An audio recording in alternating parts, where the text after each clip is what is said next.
Okay, so let's talk about another supervised machine learning algorithm that is used for classification problems whenever the target variable is a categorical data type and the categorical nature. That's why we have logistic regression, which deals with classification problems. So just like linear regression, logistic regression has a prediction model. The prediction model is similar to that. We have the same feature space and the parameters as well. The difference over here is that when we multiply the high thetas with x and we get the y hat, we apply an activation function. What an activation function does is that it replaces it with a sigmoid function. The sigmoid function is something similar to this over here. This is what we call an activation function. The activation function puts these values in the over here, and then it gives the output is always between -1 and 1.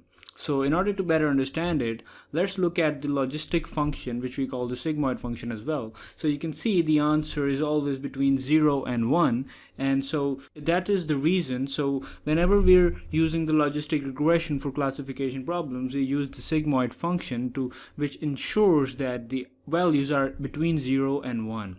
Because the classification problems are either something is true or false, either the image is of cat or dog, so it's either 1 or 0. So binary classification problems, when the possible target classes are 2, we use logistic function for this, and we get this using the logistic regression. So another way to put it in a way that we say that it is a function to estimate probabilities. So when after that we get the activated function value, then we apply a particular threshold. The threshold tells us that if it is less than 0.5, we call it that the value is 0, and if it is greater than 0.5, we call it 1. So the cost function of a logistic regression is of one training instance, and it is parameterized by the logarithmic function. The logarithmic function is used to enable that the cost function is in convex form. So the convex function needs to be implemented, because in order to get to a global minimum, there has to be a minimum value which is parameterized by theta values.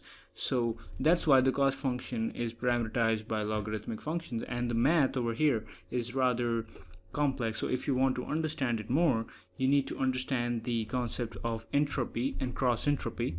So let's not go into the mathematical details and understand the concept. We can take it away from here. So in order to understand the cost function a little bit more, whenever the actual value is 1, we have a negative log p, which ensures that log of 1 would be 0. Whenever the value is 0, then it would be 1. So this is a very smart way, and the intuition comes from the cross entropy heat equation. So if you want to understand that a bit in more detail, you should study that. So to understand the optimization algorithm, it's not that different. It is still the same. We're still using gradient descent, and it is almost the same except for the fact that we have an addition of activation function.